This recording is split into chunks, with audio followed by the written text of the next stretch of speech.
Yo, what up? Ako pala si Jay Vlog. Gusto ko palang batiin ng Kainasal. Dito lang located sa San Jose. At syempre, may ginawa akong on the spot lang. Ayun, pero bahala na. Yay! Let's go!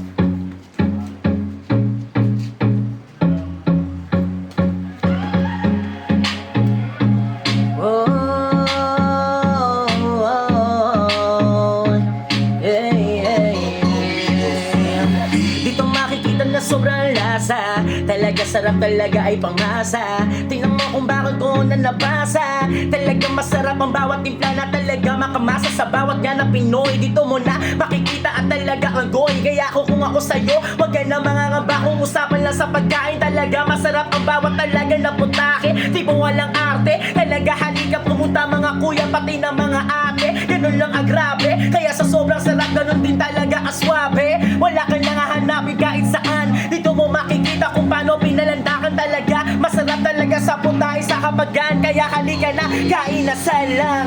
Talaga kung gusto mo, nandito na lahat ng mga hanap mo. Talaga sama mo na pati na lahat ng mga pamilya mo. Kaya kung ako, di mo na kailangan napito. Dahil nga nandito lang sa San Jose Montalban, ang pagkain ng bayan.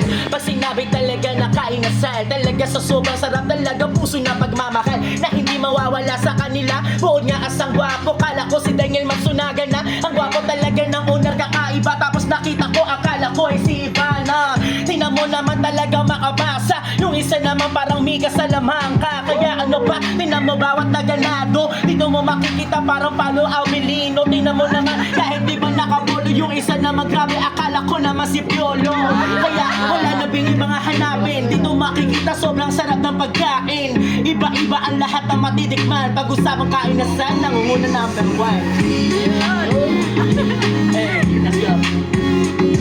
Hey.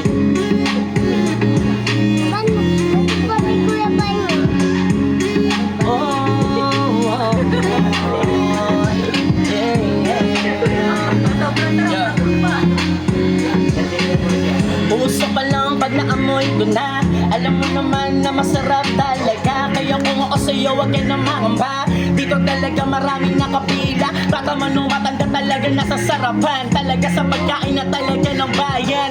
Dito lang na syempre sa kainasal. Talaga naman handa kita talagang pusuan. Dito din free delivery. Kaya nandito na talaga kung gusto mo makumuha. Wala ka nang dapat isipin pag-uusapan sa pagkain. Nandito na ang lahat sa kainasal.